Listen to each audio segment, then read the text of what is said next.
North of our borders as well. Zimbabwe's movement for democratic change says that conditions in Zimbabwe have worsened since President Emmerson Mnangagwa took over from Robert Mugabe. This after riot police in the capital Harare used tear gas and batons to disperse hundreds of anti-government protesters.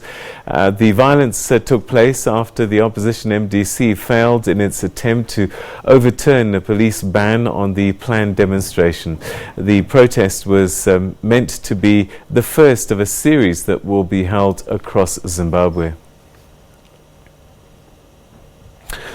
All right, well, let's chat now to the, in fact, let's take a listen actually to one of the women who was there during the course of this event. It's for every citizen of Zimbabwe. I don't work. I don't support ZANU-PF. I don't support anyone. I'm just a woman who stays at home.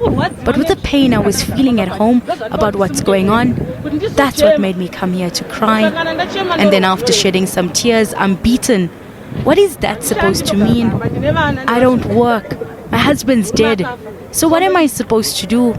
If I want to sell things in the road, I get beaten. I sell tomatoes. Every day we have to run away from the police. So what are we supposed to do? We came here to cry out and you beat us. What do you want us to do? So what's the message to the government? It must go.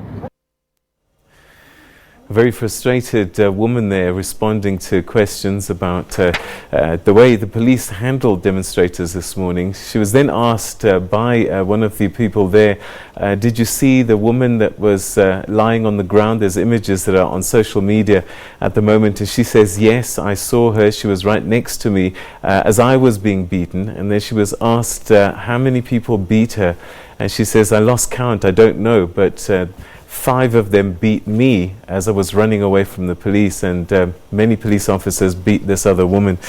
Well, joining us now to talk about today's march and how it was put down, I'm joined by the chairperson of MDC in South Africa. Thanks so much for joining us, Mr. Trust Ndlovu. Thank you, Peter. So you must be disturbed by what you've seen play out today. Yes, very much so. Actually, this is a confirmation and a vindication of our position as MDC. We've been always saying that Mnangagwa's government is not different from that of Mugabe. Mnangagwa is the same person who was presiding over the regime that was led by Mugabe. Now it is even worse. You can see that Mnangagwa is just a part of the past. He has not changed. There's nothing that has changed. And in fact, you remember when Mnangagwa took over, in the first interview I said this is actually a dark cloud has covered Zimbabwe.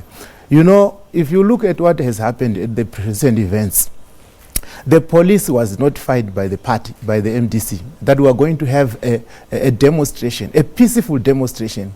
And the police knew very well that this was a proper, organized, peaceful demonstration, constitutional demonstration. But look at what happened. They waited for the build-up, for the preparations to take place. And then at the 11th hour, they almost created something to actually disturb, to actually put a ban.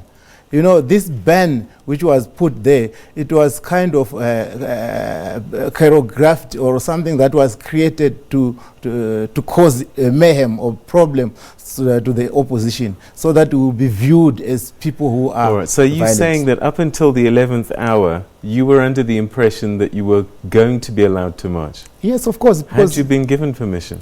Yes, of course, because you know the Constitution of Zimbabwe, it just says that whenever people want to demonstrate, want to march, want to express their anger and frustration, the only thing they should do is to inform the police. And this is what the MDC did, informed the police. But now, the police, by keeping quiet... So they didn't object initially? No, kept quiet, and we assumed, of course, that when they kept quiet, it means that there was nothing wrong, they had no problem.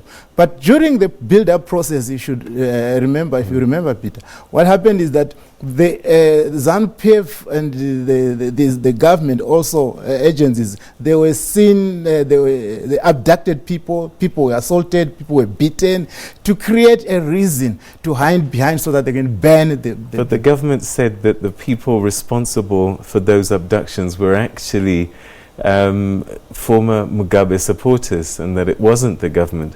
But you see, Mugabe supporters and ED, it's just one thing. We're talking about the really government people here. We're talking about the ZANU people. Those are the ZANU people. There's no way. It's actually the responsibility of the government to protect citizens, to create an environment that is conducive for demonstrators, for people to be able to march and express whatever unhappiness they have towards their government. Could you not have foreseen that the police would do what they did, especially given what we saw on August the 1st, soon after the elections? Could you not have seen in advance that this is likely to happen and not march? But Peter, look, we are in a situation in Zimbabwe where going back, staying the same place and going forward is just the same.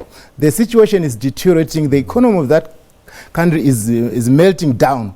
There is no food. The inflation, food prices are high. The health sector is dead. The education sector, you can name all the sectors in the country. There is no production in the industries. There is no employment. We can't even talk of employment anymore, because even those who are employment at the moment, currently, they even like people are not employed, because everyone is doing something to sell something in order to survive. But look, we could have seen all that situation, but the situation we have even people, you see, this march or this demonstration is no longer an issue of the MDC people alone. It is an issue of all Zimbabweans. This was the demonstration that was going to give or create a platform for all Zimbabweans to express. The president says that you should show him some respect. Your thoughts on that? Pardon? The president said that MDC should show him some respect. I mean, I don't know what kind of respect that the president Mnangagwa wants from the MDC, because this is no longer the issue of the MDC. It's the issue of the state subjects, of the Zimbabwean people.